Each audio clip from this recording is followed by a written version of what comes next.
So even though we're 6 months away from any voting in the Republican primary, we've already started to see a number of candidates jump in the race just in the month of June alone, and a lot of new headlines popping up about the GOP contenders, and you're starting to see some of the first town halls and rallies taking place with these candidates. So we're starting to get a picture of how the Republican primary is going to pan out, even if it is pretty early on in the process. So we're going to talk about where the primary stands thus far, where the GOP electorate stands as of right now, who the candidates are running for the Republican nomination, how the national polls are shaping up, and also how the state polls are shaping up as well. So we're going to get into all of that in just a second. But first, if you're new to the channel, please consider subscribing down below and liking this video if you enjoy.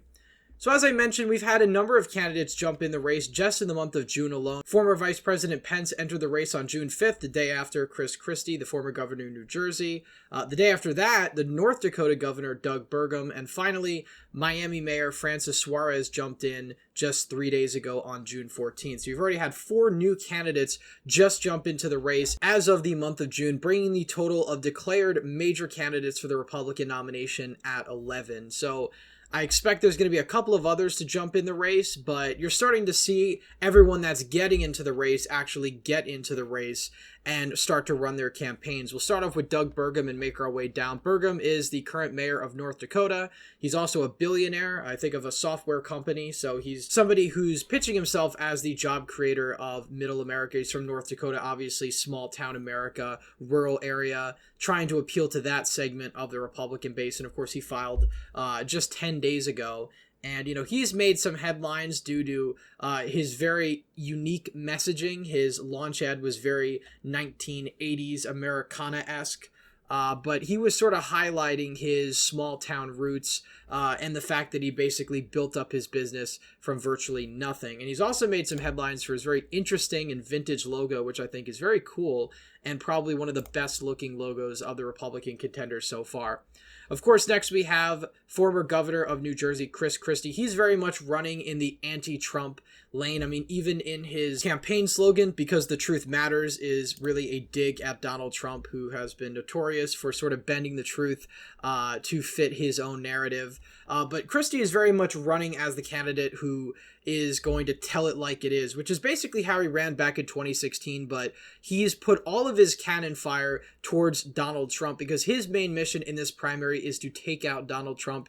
He's basically of the opinion that the Republican Party would be better off if any of the other candidates were at the top of the ticket in November of 2024 than Donald Trump. And, you know, he's sort of used this argument that Donald Trump is a danger to the country, that post-2020, post-January 6th, his election rhetoric has been dangerous, and ultimately he's somebody who didn't deliver on his promises. So that's really Kristi's main message. He's not shy about criticizing Donald Trump. Many of the other candidates on this list, in fact, almost all the candidates on this list, have been very quiet on the topic of Donald Trump, many not even mentioning his name, and that's something that Kristi points out in his town halls that he's done so far.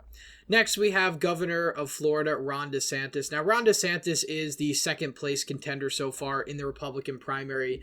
He's really trying to court the same base as Donald Trump, evangelicals, these MAGA white working class voters. And, you know, he's doing very similar messaging on cultural issues, although I'd argue Ron DeSantis is to the right of Donald Trump when it comes to the cultural issues. He's trying to sort of position himself as more of this right-wing populist, somebody who's not going to start interventions in other countries, who's focused on border security and a lot of the same issues that Donald Trump himself has made big campaign issues in the past. Now, of course, DeSantis, being the second place contender, is still well behind Donald Trump at this point. He's been currently polling in the anywhere from the mid-20s to the high teens, and he sort of struggled to break through that. He did have a bit of a bump after the midterms when it was very clear that the general electorate had rejected a lot of Donald Trump's candidates and rhetoric around the 2020 election, but nonetheless, he sort of bounced back from that. The indictments have really been one of the best friends to Donald Trump in terms of the Republican base actually rallying behind him. But make no mistake about it, Donald Trump is still while he is the front runner, he's not guaranteed the nomination. That's one of the reasons why you have so many other Republicans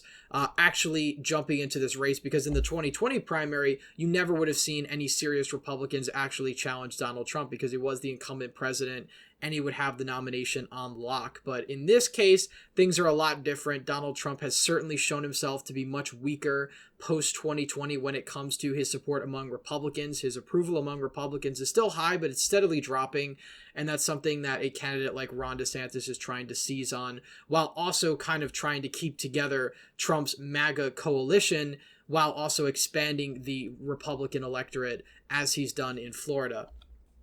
Larry Elder is a conservative radio host. He is the former Republican gubernatorial nominee, effectively, for the 2021 Gavin Newsom recall. Of course, he lost by a pretty large margin. In fact, he lost by about the same margin as Gavin Newsom's Republican opponent back in 2018. He hasn't really made much news. Honestly, I don't really think he's much of a serious contender for the presidency.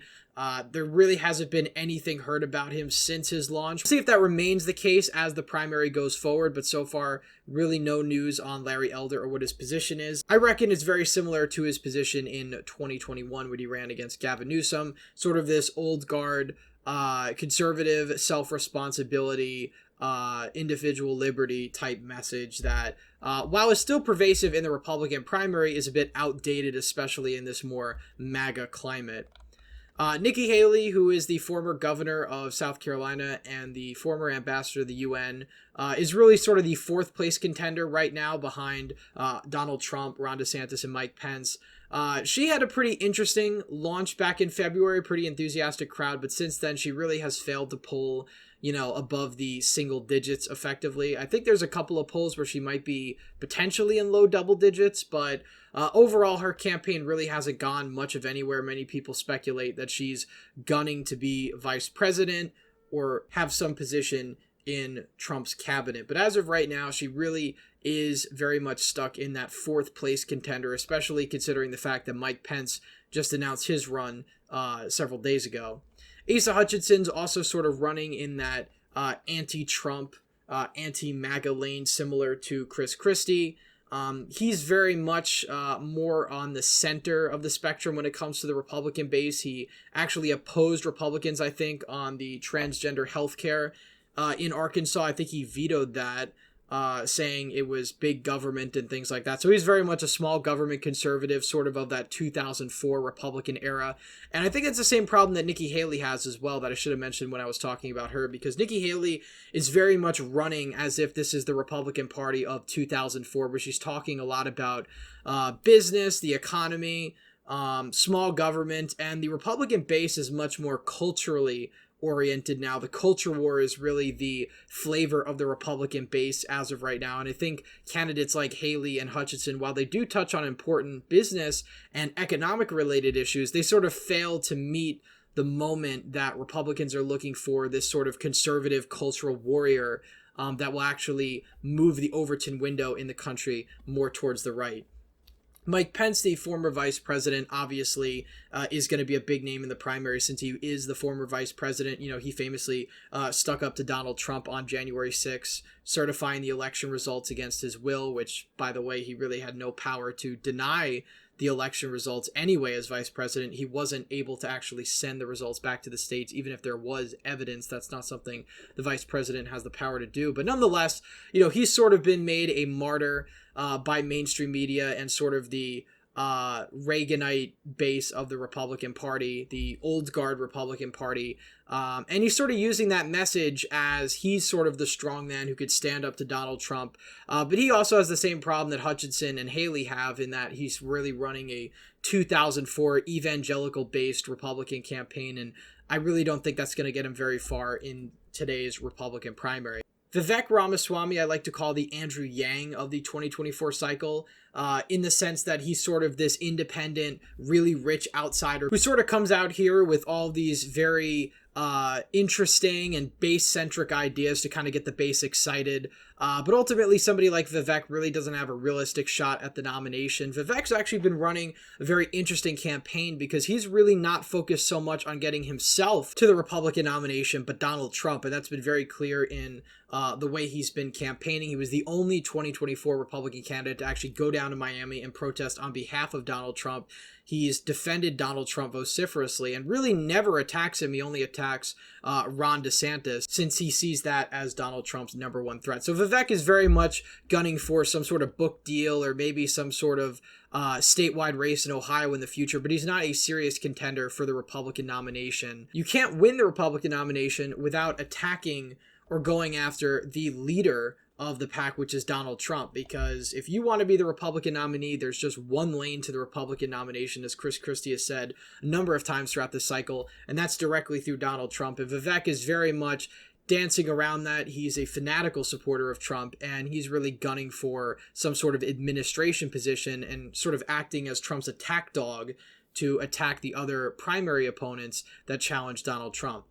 Tim Scott very much has a very optimistic vision for the Republican Party. He's trying to restore faith in America, which is part of his slogan for president. And, he went on The View, he went on a number of opposition media networks and sort of made the case for conservatism in a way that was very compassionate, optimistic, and not something you really see very much in today's Republican Party, and especially in the primary, which has gotten so negative and paints a very negative view on America. Tim Scott has tried to foster this optimistic vision for the country, which there may or may not still be a flavor for that in the Republican primary, but his campaign just started.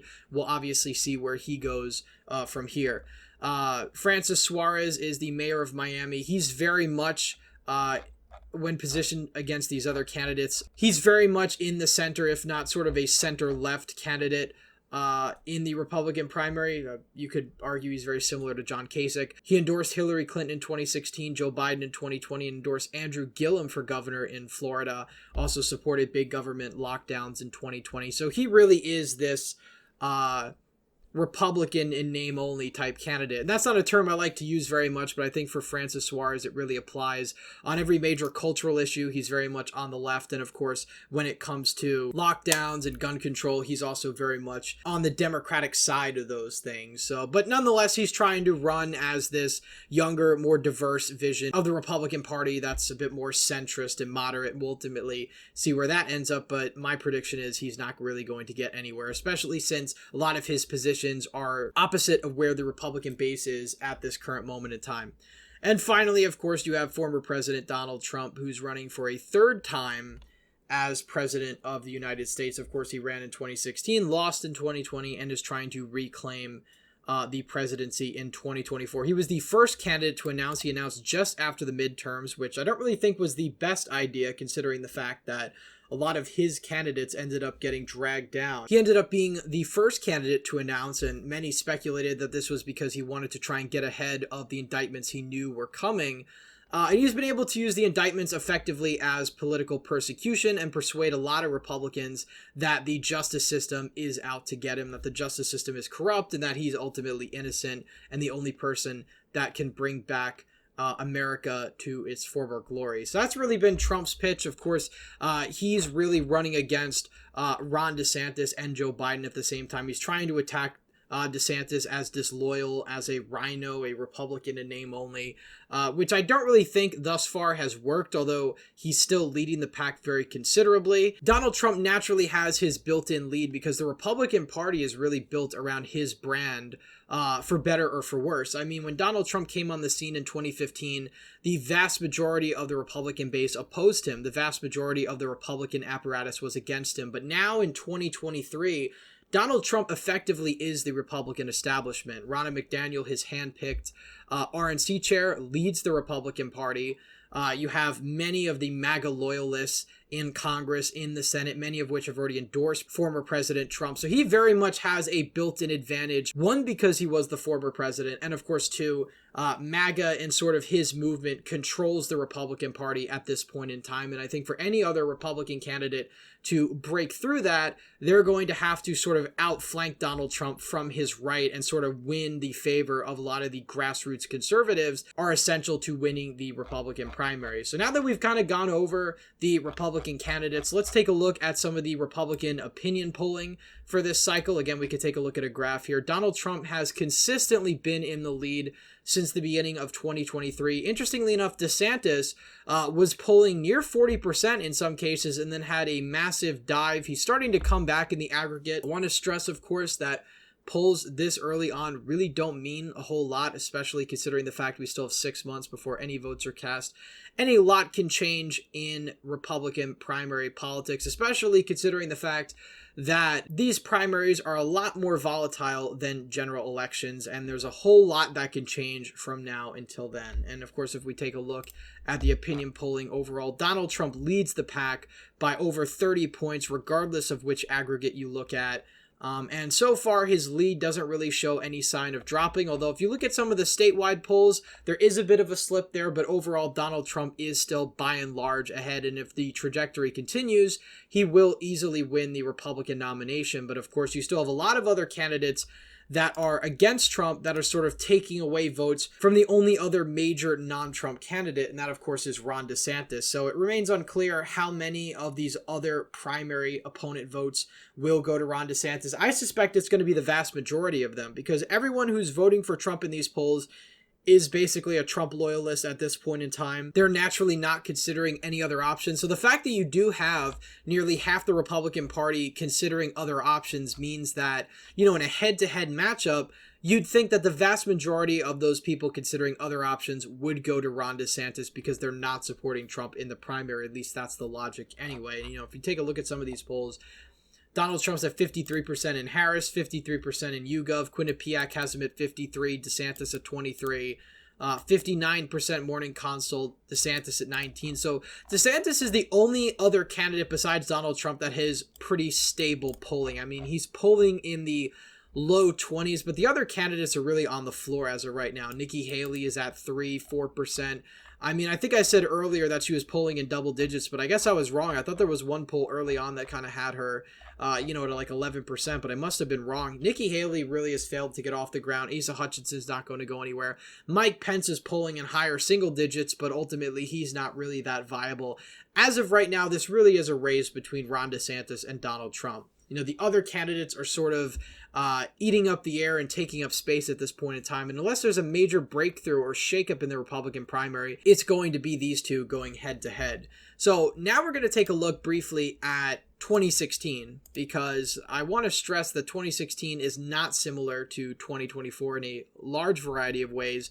Donald Trump is not the outsider candidate. He is the establishment candidate now. He was the former president, so he has a built-in advantage in the nomination that he didn't have in 2016. But I just want to take a look at the order of the states that are going in the Republican primary. First, of course, you have Iowa, which is a caucus. This state actually has tended to back the candidate that ends up losing the Republican nomination in recent years. Of course, in 2016, it backed Ted Cruz. In 2012, Rick Santorum won it. And in 2008, I believe the winner was Mike Huckabee. So all of those candidates failed to actually get the Republican nomination. So, of course, if DeSantis does win Iowa, it is a big deal because DeSantis really shouldn't be winning any states where he's polling right now. But of course, it doesn't mean he's going to win the nomination, because history shows just because a candidate wins Iowa does not mean they end up winning the nomination. I think New Hampshire, Nevada, and South Carolina are the big tests, specifically South Carolina, because South Carolina is a winner-take-all state. So whichever candidate wins North Carolina by however much they could win it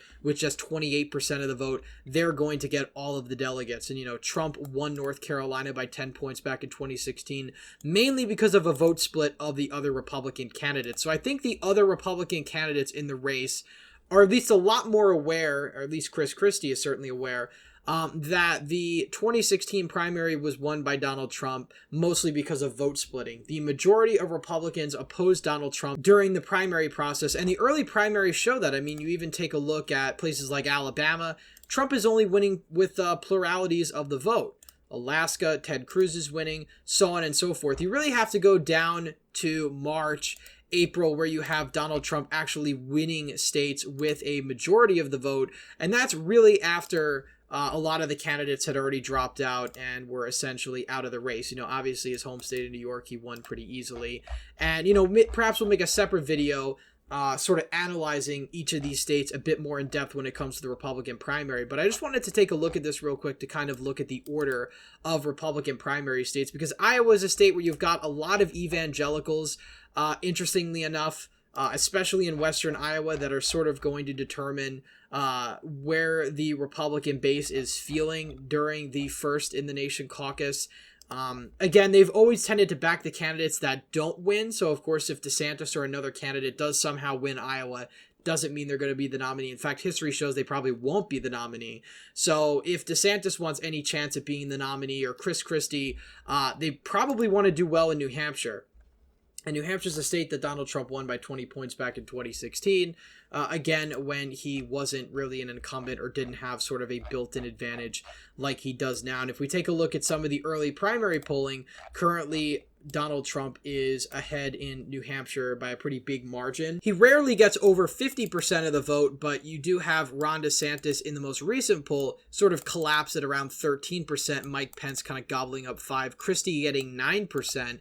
And interestingly enough, Kristi's strategy back in 2016 was to focus a lot of his energy on New Hampshire, not so much on Iowa, and he only ended up getting 7% of the vote as a result. So not only is Iowa super important, New Hampshire, South Carolina I think is the big one, because South Carolina is the winner-take-all state. Again, any candidate that wins South Carolina is going to get all the delegates. And this is a state where Donald Trump's lead isn't as strong, especially because you have candidates like Nikki Haley, Tim Scott in the race, so obviously they're getting a lot of hometown advantage. This is the only state where you have Nikki Haley really polling in double digits. And again, if these candidates drop out before South Carolina endorse somebody like Ron DeSantis, you very well likely could see a massive shakeup in the primary, similar to what we saw in the 2020 Democratic primary when Mayor Pete, Amy Klobuchar dropped out and endorsed Joe Biden ahead of Super Tuesday, and ultimately it had massive payouts. So, you know, again, this is a state where I think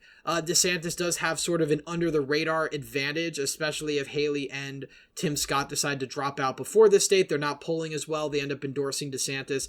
I think that could be a big deal, especially if they stump for him in the state. But as of right now, it's very clear that Donald Trump is, by and large, the leader of the Republican primary, and it's going to take a lot of months of heavy hitting on Trump to actually beat him. And so far, no Republican candidate besides Kristi has really hit Trump really hard on issues that I think can actually resonate with the Republican base. Because the only lane to the Republican nomination is going right through Donald Trump. And if, you know, DeSantis does criticize Trump every now and then, but he really needs to ramp up that criticism if he wants any chance at being the nominee. Same thing with Nikki Haley, same thing with Mike Pence, Tim Scott. Really need to start hitting Donald Trump if they actually want any chance of winning. And of course, for Donald Trump, all he has to do is really keep doing what he's doing and keep his shtick up, because so far it's been working pretty well for him. Anyway, that's it for today's video. Please leave a thumbs up if you enjoyed, subscribe to the channel, hit the bell notification so you don't miss any more videos I put out. As always, again, thank you all for watching, and I hope to see you in the next one.